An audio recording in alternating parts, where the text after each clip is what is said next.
Hello everyone. In previous two videos, we discussed on some points. For example, the sun, the planets, constellation, etc. And in this video, we will discuss on other topics. The first one is the Earth. The Earth is the third nearest planet to the Sun. अब देखिए, अगर हम अर्थ की बात करें, हमने planets देख लिया, हमने सन देख लिया, हमने ये चीज़ देखी कि सन जो है it is situated in the centre of the solar system. Okay, it is made up of extremely hot gases. It is pulling force. Okay, it is ultimate source of heat and light. After that, we had saw that there are 8 planets in our solar system. The first one is Earth, and Earth is the third nearest planet to the Sun. मतलब जो Earth है वो Sun के third number पर या third nearest planet है Sun के. In size it is the fifth largest planet. Size में अगर हम बात करें तो ये जितनी भी 8 प्लैनेट्स हैं उनमें से फिफ्थ लार्जेस्ट प्लानट है. It is slightly flattened at the poles. ये एक तरह से अगर हम बात करें तो जो राउंड शेप में हैं या फिर जिस शेप में है हमारी अर्थ, उस शेप के ऊपर वाले जो पोर्शन है दोनों, नॉर्थ पोल और नीचे का south pole, they both poles are flattened, flat हैं. और इसी वजह से इसका जो शेप है वो कैसे डिस्क्राइब किया जाता है, जियोइड. जियोइड मीन्स जैसा हमारी जो अर्थ जिस शेप में है उसको जियोइड शेप बोला जाता है. Conditions favourable to support life are probably found on the earth. अब देखिए, earth is one and only planet that has favourable condition to support life. मतलब सिर्फ अर्थ ही एक ऐसा प्लैनेट है वन एंड ओनली जिस पर लाइफ पॉसिबल हो पाई है, और उसके कुछ कंडीशंस हैं जो पृथ्वी पर हैं जिस वजह से यहाँ पर जीवन संभव हो पाया है. The earth is neither too hot nor too cold. अब देखिए, अर्थ जो है ना तो बहुत ज़्यादा गर्म है और ना बहुत ज़्यादा ठंडी है. अगर बहुत ज़्यादा गर्म होगी तो भी हम नहीं उस एक तरह से क्लाइमेट में रह पाएंगे, और बहुत ज़्यादा अगर कोल्ड क्लाइमेट होगा तो हम उसमें भी नहीं रह पाएंगे. तो इस वजह से ना तो बहुत ज़्यादा गर्म है ना बहुत ज़्यादा ठंडी है.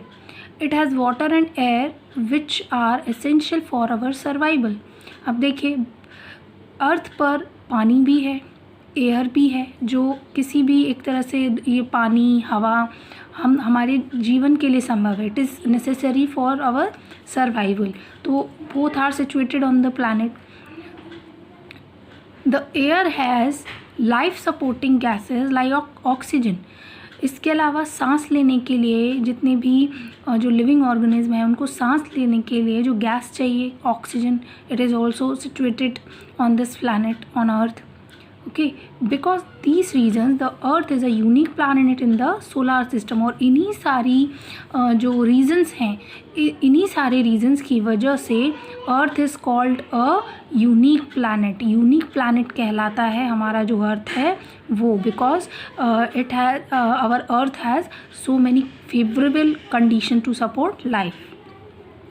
From the outer space the earth appears blue because it 2/3 surface is covered by water. It is therefore called a blue planet. अगर हम आउटर स्पेस से देखते हैं, मतलब अगर हम ऊपर स्पेस से देखेंगे अर्थ को, तो अर्थ जो हमारी है it is appears in blue colour में दिखती है, क्योंकि इसका जो 2/3 सरफेस है हमारी अर्थ का वो कवर है किससे, वाटर से. मतलब वाटर है हमारी पृथ्वी पर 2/3 सरफेस पर, और इसीलिए इसको ब्लू प्लैनेट भी कहा जाता है. Now the moon. Our earth has only one satellite, that is the moon. मैं आपको पहले भी बता चुकी हूँ that our earth has one satellite, and वो क्या है, मून है. ठीक है, मून जो है वो हमारी अर्थ का सैटेलाइट है, यानी एक उपग्रह है. Its diameter is only 1/4 that of the earth. इसका डायमीटर अगर हम बात करें, डायमीटर मतलब ये कितना बड़ा है, तो ये 1/4 है अर्थ के। मतलब अगर हम इसमें से अगर पृथ्वी की बात करें, अर्थ की बात करें, तो ऐसे 4 मून्स जो हैं वो पृथ्वी में समा सकते हैं। ठीक है, मतलब ऐसे 4 मून मिलकर एक पृथ्वी बनाएंगे, इतना बड़ा है जो मून है वो। It appears so big because it is nearer to our planet than other celestial bodies. अब जो मून है वो हमें बड़ा क्यों दिखाई देता है? क्योंकि ये हमारे प्लैनेट के बहुत पास है। It is about 3,84,400 kilometre away from us. और ये हमारी पृथ्वी से कितनी दूराई पर है, कितने डिस्टेंस पर है? 3,84,400 kilometre. The moon moves around the earth in about 27 days। अब जो मून है, as you know that the moon has moves around the earth. Okay, तो जो मून है वो अर्थ के अराउंड मूव करता है, और अर्थ का एक राउंड लगाने में उसको कितने दिन लगते हैं? 27 days। लगभग 27 days लग जाते हैं मून को अर्थ का एक राउंड कंप्लीट करने में। And it takes exactly the same time to complete 1 spin. और इतना ही लगभग टाइम लगता है उसे अपनी जगह पर एक स्पिन लेने में, अपनी जगह पर ही घूमने में, क्योंकि जो मून है वो खुद भी अपनी जगह पर घूमता हुआ और पृथ्वी के चक्कर लगाता है। और इसी वजह से हम सिर्फ एक साइड देख पाते हैं हमेशा मून की। कहाँ पर? अर्थ पर। The moon does not have conditions favourable for life. लेकिन मून जो है it don't have any favourable condition for life, क्योंकि वहाँ पर ना ही पानी है, ना ही एयर है। Has mountains, plains and depression on its surface. देखिए, ना तो पानी है वहाँ पर, ना हवा है, बड़े बड़े माउंटेन्स हैं, मैदान हैं, इसके अलावा बहुत बड़े बड़े डिप्रेशंस मतलब गड्ढे हैं उसके सरफेस पर, मून के सरफेस पर। ठीक है, these can shadow on the moon surface.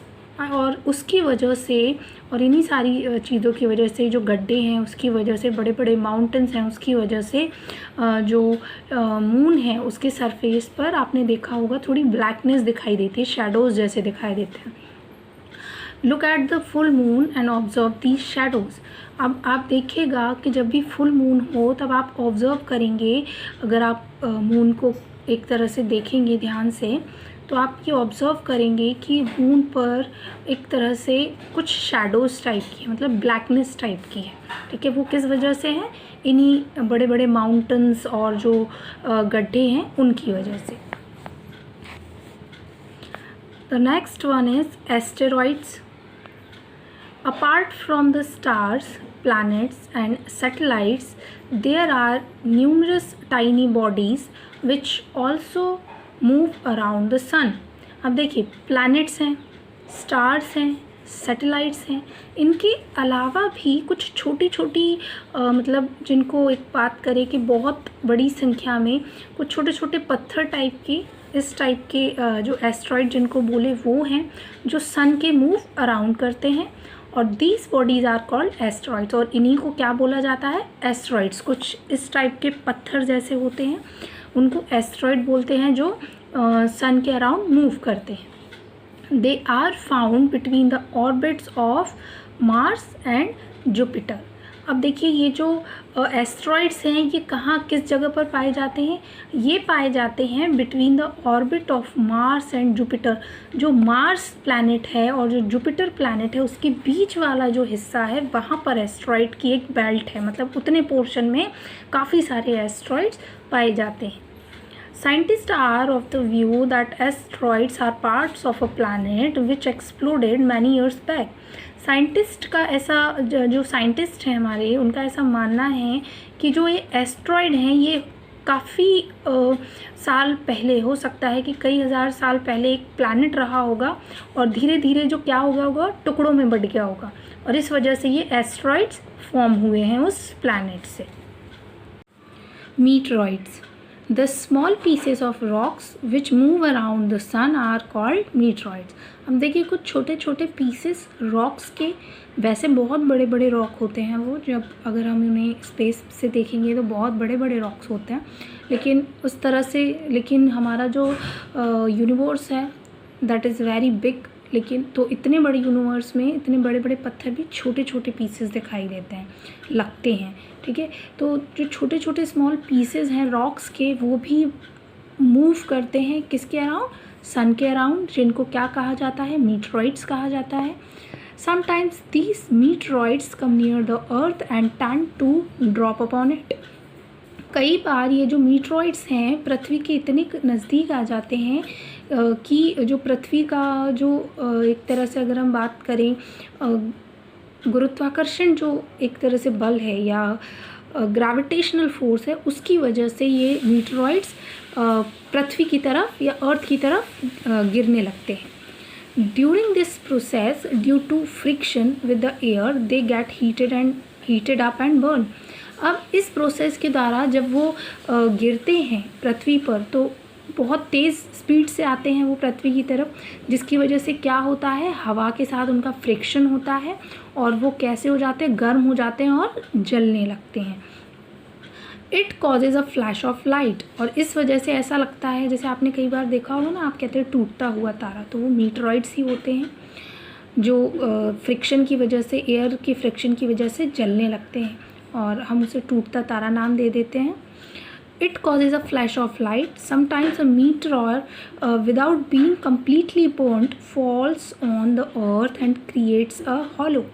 कई बार ये जो मीटरॉइड्स हैं ये पूरी तरीके से, कभी तो ऐसा होता है कि पूरी तरीके से पृथ्वी अर्थ पर आने से पहले ये पूरी तरीके से जल जाते हैं तो पृथ्वी पर नहीं गिर पाते, लेकिन कई बार पूरी तरीके से जलने से पहले ही ये पृथ्वी पर गिर जाते हैं और जिसकी वजह से बहुत बड़ा एक हॉलो हो जाता है, बहुत बड़ा एक गड्ढा हो जाता है पृथ्वी के ऊपर। Do you see a whitish broad band like a white glowing path across the sky on a clear starry night. क्या आपने कभी नोटिस किया है एक वाइटिश ब्रॉड बैंड, मतलब एक वाइट कलर का एक चौड़ा सा स्पेस, या बोले एक प्रॉपर स्पेस में वाइट कलर का एक ब्रॉड बैंड जैसा दिखता है, जैसे कि मान लीजिए एक वाइट कलर का ग्लोइंग करता हुआ रास्ता जा रहा हो स्काई में, और ये कब आपको दिखाई देगा, जब नाइट, क्लियर नाइट होगी, मतलब अंधेरा होगा बहुत। It is a cluster of millions of star. अब ये जो वाइटिश ब्रॉड बैंड है ये एक्चुअली में it is a cluster of millions of star. ये एक तरह से क्लस्टर होता है जिनमें मिलियंस ऑफ स्टार्स होते हैं, जिसकी वजह से ये वाइटिश ब्रॉड बैंड चमकता है। This band is the milky way Galaxy, और ये जो बैंड है इसको मिल्की वे या गैलेक्सी कहा जाता है। Our solar system is a part of this galaxy, और हमारा जो सोलार सिस्टम है ये हमारे गैलेक्सी का पार्ट है। In ancient India it was imagined to be a river of light flowing in the sky. Ancient India यानी प्राचीन टाइम में जो लोग थे वो ऐसा इमेजिन करते थे कि स्काई में कोई लाइट की रिवर फ्लो कर रही है, जिस वजह से इसको नाम क्या दिया गया, आकाश गंगा। एक Galaxy is a huge system of billions of stars and clouds of dust and gases. अब ये जो एक गैलेक्सी होती है, एक गैलेक्सी अगर हम बात करें तो ये एक ऐसा सिस्टम है जिसमें बिलियंस की मात्रा में स्टार्स होते हैं, क्लाउड्स होते हैं, डस्ट होती है और गैसेस होते हैं। There are millions of such galaxies that make the universe, और इसी तरह की मिलियंस की संख्या में बहुत बड़ी बड़ी गैलेक्सीज हैं जो हमारे यूनिवर्स को बनाती हैं, जो millions of galaxy together form a universe. It is difficult to imagine how big the universe is. Scientist are still trying to find out more and more about it. ये बहुत एक तरह से डिफ़िकल्ट है इमेजिन करना कि जो हमारा यूनिवर्स है, ब्रह्मांड है, वो कितना बड़ा है। साइंटिस्ट भी अभी तक ये पता नहीं लगा पाए हैं, एक तरह से यह बात करें हम कि साइंटिस्ट जो हैं they also trying to find out more about it, about the universe. We are not certain about its size, but we know that all of us, you and I, belong to this universe.